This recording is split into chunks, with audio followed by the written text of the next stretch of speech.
ನಾವು ಬೈಪ್ನಳ್ಳಿಯಿಂದ ಬರ್ತಾ ಇದ್ದೀರಿ. ನನ್ನ ಹೆಸರು ಯಂಗಸ್ವಾಮಿ ಅಂತೇಳಿ. ನಾವು 15 ವರ್ಷದಿಂದ ನನಗಿದ್ದಿದ್ದು. ಇಲ್ಲೆಲ್ಲ ಹಾಸ್ಪಿಟ್ಲಿಗೆ ಹೋಗಿದ್ದೆ. ಹಾಸ್ಪಿಟ್ಲಲ್ಲಿ ಮಾತ್ರೆಗಳು ಎಲ್ಲ ಕೊಟ್ಟರು. ಈ ಮಾತ್ರೆ ತಿಂದಷ್ಟೊತ್ತೂ ನಮಗೆ ಮೇಲಾಗೋದು. ಆಮೇಲೆ ಮಾತ್ರೆ ಬಿಟ್ಟಮೇಲೆ ವಿಪರೀತ ನೋವಾಗೋದು.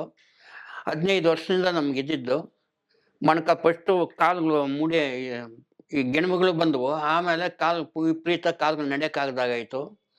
ನಾವೇನು ಮಾಡಿದ್ವಿ, ತಿರ್ಗಿ ಆಮೇಲೆ ಯಾರನ್ನ ನಡ್ಕೊಂಡು ಹೋಗ್ಬೇಕಂದ್ರೆ ಆ ಸಪೋರ್ಟ ಇರಬೇಕಾಗಿತ್ತು. ಇಲ್ಲಿ ಫಸ್ಟ್ ಎಲ್ಲ ಹಾಸ್ಪಿಟಲ್ಲೇ ನೋಡಿದೆ, ತೋರಿಸಿ ಎಲ್ಲ ಚೆನ್ನಾಗಿ ವಿಪರೀತ ಖರ್ಚುಗಳಾಗಿತ್ತು. ಆಮೇಲೆ ಆಚಾರ ಹಾಸ್ಪಿಟ್ಲು ಅಂತೇಳಿ ಯಾರೋ ಒಂದು ಅಡ್ರೆಸ್ ಕೊಟ್ಟರು. ಆಮೇಲೆ ನನ್ನ ಮೊಮ್ಮಗನ ಕರ್ಕೊಂಡು ನಾನು ಅಲ್ಲಿಗೆ ಬಂದೆ. ಒಂದು 5 ತಿಂಗಳಿನಿಂದ 1 ತಿಂಗಳು 2 ತಿಂಗಳು ಇದು ಮಾಡ್ಕೊಂಡೆ. ಏನು ಮೇಲಿಲ್ಲ ಅಂತ ಅಂದ್ಬಿಟ್ಟು ಆಮೇಲೆ ಡಾಕ್ಟ್ರ್ ಹತ್ರ ಬಂದೆ. ಮೇಲಿಲ್ಲದಮ್ಮ ಅಂದ್ರು. ಪಾಪ ಕೊಟ್ಟರು. 5 ತಿಂಗಳಿನಿಂದ ನಾನು ಇದು ಮಾಡ್ಕೊಂಬಂದು ಇವಾಗೆಲ್ಲ ಹುಷಾರಾಗಿದೆ. ಆರ್ ಹಾಸ್ಪಿಟಲ್ಗೆ ನಮಸ್ಕಾರ. R herbal hospitals 9962280003